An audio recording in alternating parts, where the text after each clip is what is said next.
This morning on today's Moms Dealing with Stress, many mothers feel overwhelmed in their daily lives, and that can have serious repercussions on both the parent and the child. So how do you balance it all? Psychiatrist Gail Satlz is a Today contributor, and Elizabeth Lombardo is a psychologist and the author of A Happy You, Your Ultimate Prescription for Happiness. We need that around here. Good morning to both of you. Good to have you. Now, Elizabeth, you talk about this as a syndrome. It's called the rubber band effect. Tell me about that. So I brought my visual here. Yes. If you think of a rubber band in different points, you have, as a mom, we take care of our kids, maybe our spouses, our home, our work outside the house. So we already have a lot on our plate. Stretch to the limit. Then the school calls and says, hey, would you mind volunteering? And part of it says, I have too much on my plate, and the other part says, yes, I should do it. And so, boom, what do? We accept it, and then every other part of our life has stress in it. Yeah, and we are being stretched. Yes. And Gail, of course, a little bit of stress is always going to be in your life, and that's okay. You say it's important, though, to recognize when it can become unhealthy.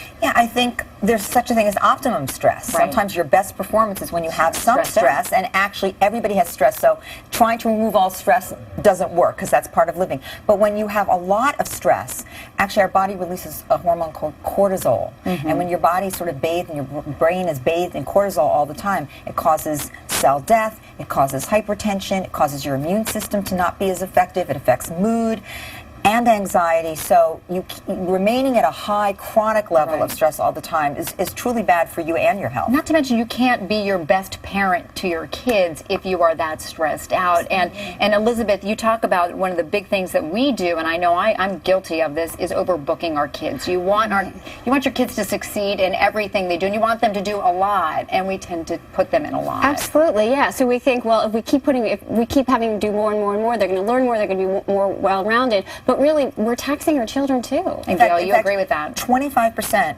of all children at some point in their childhood will develop an anxiety disorder.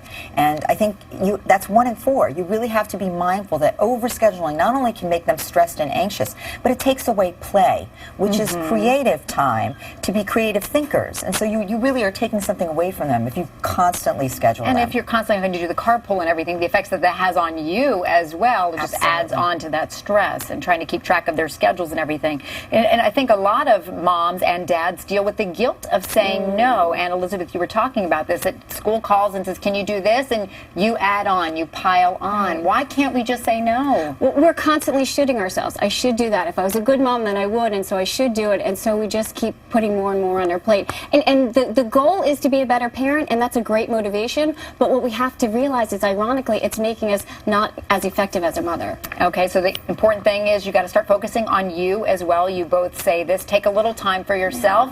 Yes. It's not going to hurt anyone. It's going to make you better, right, Elizabeth? Absolutely. So we always hear the airline saying, put your oxygen mask on first, right? Why? Because if you passed out from no oxygen, you're not going to be able to help others. Take time out for yourself, and if you do, you're a better parent, you're a better spouse, you're better at work, you're better everywhere. By take time out, I would add not only, eat well, sleep well, and exercise. Exercise is very important. But I would say use some actual relaxation techniques, and that little bit of time that you carve out for yourself can make a big difference. So relaxing your body, deep breathing, using a little visual imagery to have some peaceful moments, some wonderful music.